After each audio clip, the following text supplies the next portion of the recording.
Oke, Assalamualaikum warahmatullahi wabarakatuh. Selamat sore semuanya. Mohon maaf, saya tidak bisa melakukan perkuliahan online secara live atau langsung. Akan tetapi sebagai gantinya, saya memberikan pemaparan materi serta latihan soal beserta kuis dengan cara membuat video recording. Oke.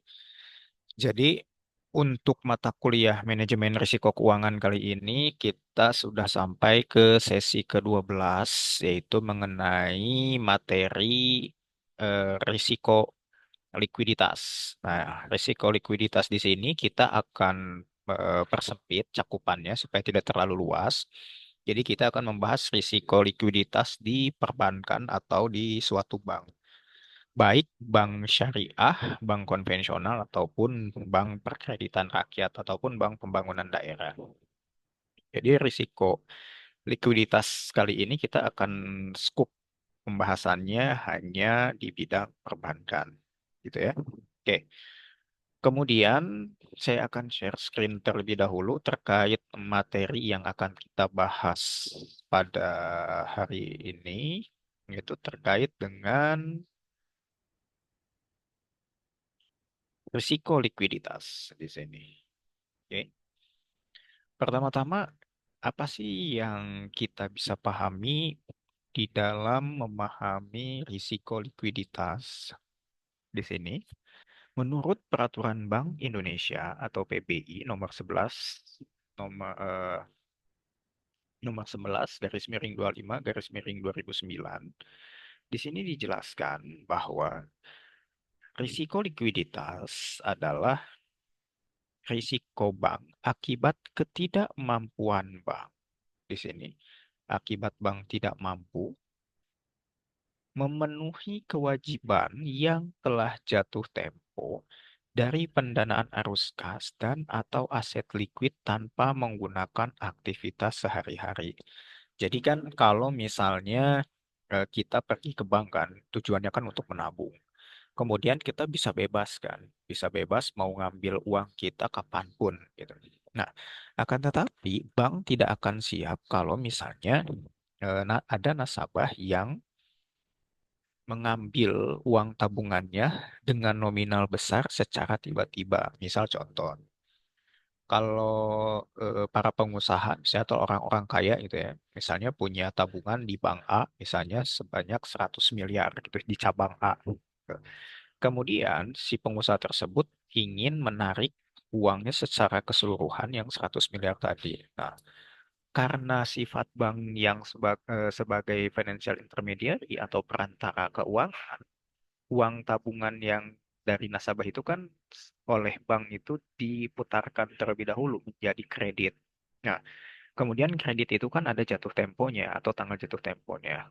Kemudian tiba-tiba nasabah ingin mengambil keseluruhan uangnya yang jumlahnya 100 miliar tadi. Nah, bank tidak akan bisa mengembalikan uang tabungan nasabah tersebut karena memang uangnya dipinjamkan terlebih dahulu ke nasabah kredit. Begitu. Nah, ini yang disebut risiko likuiditas gitu. Seberapa besar kemampuan bank memenuhi kewajibannya yang telah jatuh tempo. Gitu. Kemudian, berdasarkan Peraturan Otoritas Jasa Keuangan atau POJK nomor 65 tahun 2016, risiko likuiditas merupakan akibat ketidakmampuan bank untuk memenuhi kewajiban jatuh tempo dari sumber pendanaan arus kas atau dari aset likuid berkualitas tinggi yang dapat diagunkan tanpa mengganggu aktivitas dan kondisi keuangan. Nah, salah satu cara untuk eh, menanggulangi risiko likuiditas itu biasanya bank menjaminkan asetnya. Misalnya yang tadi 100 miliar gitu, tiba-tiba ingin ditarik semua uangnya oleh nasabah. Bank tidak punya uang tunai sebanyak 100 miliar tadi misalnya di cabang tertentu. Nah, biasanya bank meminta bantuan bank lain ataupun Bank Indonesia dengan cara mengagunkan atau menjaminkan asetnya supaya bisa memenuhi kewajiban likuiditasnya. Asetnya banyak. Misalnya ada bangunan, ada tanah, ada surat berharga, dan lain sebagainya. Nah, jadi salah satu bentuk mitigasi dari risiko likuiditas biasanya bank meminjam uang kas ke pihak lain dengan cara mengagunkan aset likuidnya yang berkualitas tinggi. Maksud yang berkualitas tinggi ini adalah yang gampang dijual, kemudian gampang dicairkan. Contohnya apa? Deposito, kemudian juga apa namanya? Obligasi, saham dan lain-lain. Gitu. Kemudian, ketidakmampuan bank dalam memperoleh sumber dana arus kas ini bisa menimbulkan risiko likuiditas. Yang pertama, ketidakmampuan menghasilkan arus kas baik yang berasal dari aset produktif maupun berasal dari penjualan aset termasuk aset likuid di sini. Kemudian yang kedua, ketidakmampuan menghasilkan arus kas yang berasal dari penghimpunan dana, transaksi antar bank syariah, dan pinjaman yang diterima. Nah, secara lebih spesifik, tujuan dari manajemen risiko likuiditas adalah sebagai berikut. Yang pertama, memelihara kecukupan likuiditas bank. Memelihara kecukupan likuiditas bank untuk mendukung pertumbuhan aset bank yang berkelanjutan. Kalau yang pertama, untuk memenuhi kewajiban bank dan jatuh tempo. Yang ketiga, menjaga likuiditas bank pada tingkat yang optimal sehingga biaya atas pengelolaan likuiditas berada dalam batas yang dapat ditoleransi. Kemudian yang keempat, menjaga tingkat kepercayaan nasabah terhadap sistem perbankan. Nah, ini tujuan dari manajemen risiko likuiditas. Kemudian kita langsung saja ke studi kasus di sini. Oke. Di sini studi kasus kita yang pertama adalah studi kasus Bank Syariah Mandiri KCP Antapani Bandung. Sekarang Bank Syariah Indonesia ya. Kalau dulu kan sebelum merger namanya adalah Bank Syariah Mandiri atau BSM. Sekarang kan sudah merger menjadi Bank Syariah Indonesia. Merger dari tiga bank yaitu Bank eh, BRI Syariah, Bank BNI Syariah, dan Bank Mandiri Syariah. Nah, kemudian, risiko likuiditas yaitu saat pembiayaan gadai tidak ditebus saat jatuh tempo, namun dilakukan justru menggadai ulang. Pada 4 bulan yang akan datang, nasabah akan kembali melakukan hal tersebut secara berulang sehingga akan terjadi pinjaman secara terus-menerus. Dan nasabahnya hanya membayar ujrahnya atau misalnya bayar bunga lah ya. Hal ini tentu akan mengganggu kinerja bank dengan modal yang bertumpuk di gadai. Dengan waktu yang lama, jumlah pembiayaan gadai dengan model top up ini akan mengganggu arus kas bank. Nah, dikeluarkannya surat edaran Bank Indonesia atau SCB nomor 14 garis miring 7 DPPS mengenai pembiayaan gadai emas di bank syariah untuk mitigasi risiko gadai emas diantaranya adalah pembatasan jumlah pembiayaan gadai maksimal 250 juta. Tujuan gadai adalah untuk memiliki keperluan dana atau tambahan modal kerja jangka pendek untuk golongan nasabah usaha mikro atau usaha kecil dan tidak untuk tujuan investasi. Kemudian jangka waktu pembayaran gadai emas paling lama 4 bulan dan dapat diperpanjang paling banyak 2 kali. Itu surat edaran Bank Indonesia nomor 14 garis miring 7 garis miring DPBS. Kemudian, namun pada tahun 2015 terbitlah aturan baru yaitu surat edaran Otoritas Jasa Keuangan. Nah, kita kan sekarang sudah tahu ya, kalau Bank Indonesia itu sudah eh, apa namanya tidak lagi bertanggung jawab atas controlling bank. Controlling bank yaitu sekarang sudah ada di tangan OJK. Oke. Tentang produk dan aktivitas bank umum syariah dan unit usaha syariah. Dalam SEOJK ini memuat aturan baru, yaitu jangka waktu perpanjangan pembiayaan gadai emas yaitu 4 bulan dan dapat diperpanjang secara terus-menerus atau tidak dibatasi lagi. Nah, kasus risiko likuiditas terjadi pada Bank Syariah Mandiri KCP Antapani Bandung dalam pembiayaan gadai emas, di mana nasabah gadai terus-menerus melakukan perpanjangan gadai hingga berbulan-bulan dan emas yang digadai tidak atau belum lagi tidak banyak, gitu ya. Nah, itu salah satu studi kasus terkait likuiditas di bank tertentu, ya. Contohnya di sini adalah Bank Syariah Mandiri yang sekarang menjadi Bank Syariah Indonesia. Nah, sekarang tugas kalian adalah di sini. Nah, Jadi tugas kalian adalah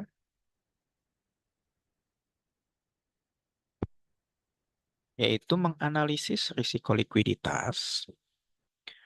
Tipe tugasnya adalah tugas individual, kemudian topiknya terkait risiko likuiditas dalam lembaga keuangan. Sini, yaitu lembaga perbankan. Ya. Deskripsi tugasnya itu mahasiswa diminta untuk menganalisis kasus yang berkaitan dengan risiko likuiditas di lembaga keuangan. Lembaga keuangannya macam-macam ya, bukan hanya perbankan. Kalau tadi kita di materi bahas perbankan, nah sekarang kita bahas lembaga keuangannya atau kalian boleh tugas individunya analisis risiko likuiditasnya boleh di bank, di fintech atau financial technology, atau lembaga keuangan non-bank lainnya seperti asuransi, ya, kemudian seperti pegadaian dan lain sebagainya. Boleh ya kayaknya. Kemudian tugas ini bertujuan untuk mengembangkan pemahaman mahasiswa mengenai konsep risiko likuiditas, faktor-faktor penyebab, dampaknya terhadap operasional lembaga keuangan, kemudian serta mitigasi yang dapat diterapkan. Itu deskripsi tugasnya. Tujuan pembelajarannya yang pertama adalah menjelaskan konsep risiko likuiditas dan pentingnya dalam manajemen keuangan lembaga. Kedua, mengidentifikasi penyebab risiko likuiditas pada suatu lembaga keuangan. Kemudian yang ketiga, menganalisis dampak risiko likuiditas terhadap performa keuangan lembaga. Dan yang keempat, memberikan rekomendasi strategi mitigasi untuk mengatasi risiko likuiditas. Nah, itu tujuan pembelajarannya.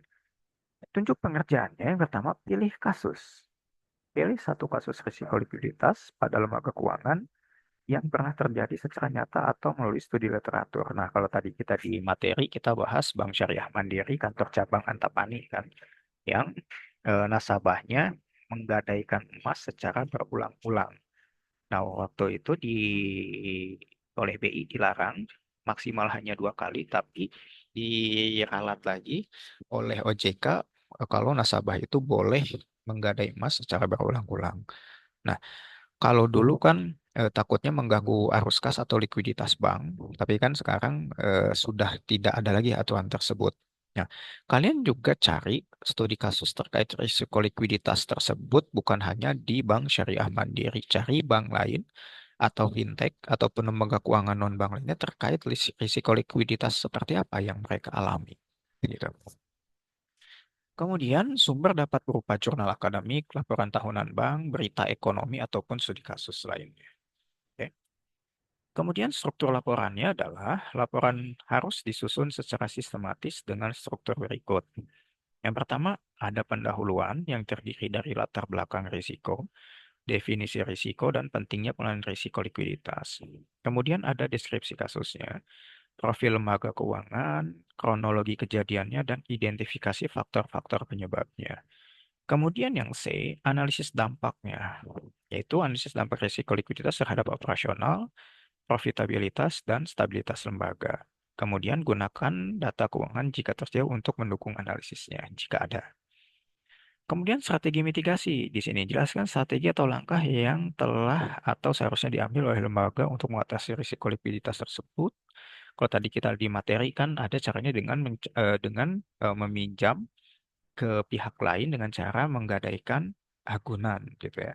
Nah, kalau di kasus teman-teman mahasiswa nanti apa nih kasusnya, terus cara mitigasinya seperti apa, seperti itu.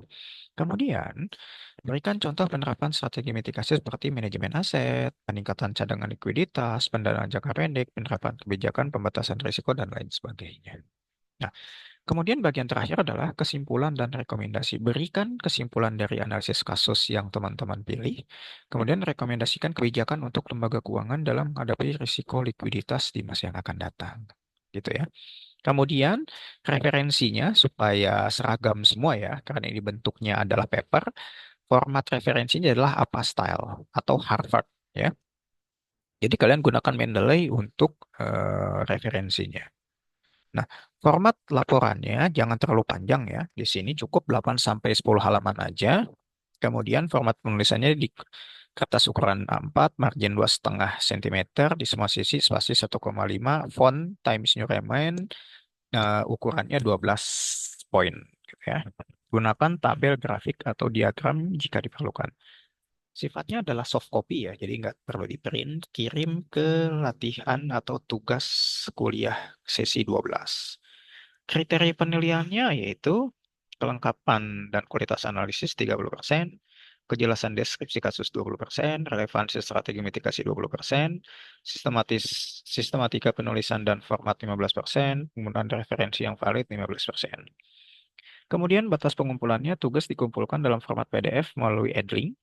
Catatan tambahan, plagiarisme akan dikenakan sanksi sesuai dengan kebijakan akademik dari universitas. Nah, jadi saya nanti kalau ada studi kasus yang sama, kemudian juga tingkat plagiarismenya juga tinggi, saya tidak akan segan-segan tidak luluskan atau terindikasi plagiarisme. Jadi usahakan kalian koordinasikan dengan teman sekelas untuk kasusnya itu berbeda, jangan ada yang sama, gitu ya.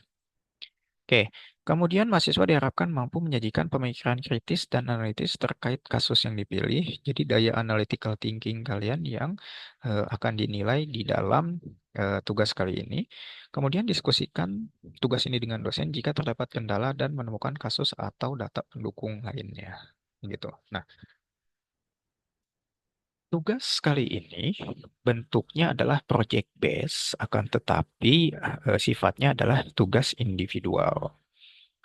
Kalau kemarin kan project base sifatnya tugas kelompok ya kan. Sekarang adalah project base yang sifatnya tugas individual. Jangka waktu pengerjaannya adalah 1 minggu. Oke, jadi jangka waktu pengerjaannya adalah 1 minggu. Kemudian bentuknya adalah makalah. Oke. Kemudian untuk absensi, saya akan nilai dari mahasiswa yang mengerjakan tugas project base individu ini. Kemudian untuk absensi lagi, saya akan lihat dari mahasiswa yang mengerjakan kuis latihan soal sesi 12. Untuk kuisnya, saya akan berikan waktu 1 hari atau 24 jam. Jadi tidak ada waktu susulan kuis ataupun latihan soal. Oke. Jadi latihan soal sesi 12 saya akan jadikan project base yang sifatnya individu. Kalau minggu-minggu kemarin kan kita masih case base ya. Nah, sekarang project base yaitu terkait pembuatan paper atau makalah tentang analisis kasus risiko likuiditas. Oke. Jadi seperti itu untuk perkuliahan sesi 12 kita kali ini. Jangan lupa dikerjakan karena berpengaruh terhadap absensi juga dan jangan telat di dalam proses pengumpulan kuis maupun eh, latihan apa project base-nya ya, bukan bukan case base ya sekarang. Oke, saya kira cukup perkuliahan sesi 12 kita kali ini. Selamat mengerjakan tugas dan kuis. Saya akhiri. Assalamualaikum warahmatullahi wabarakatuh.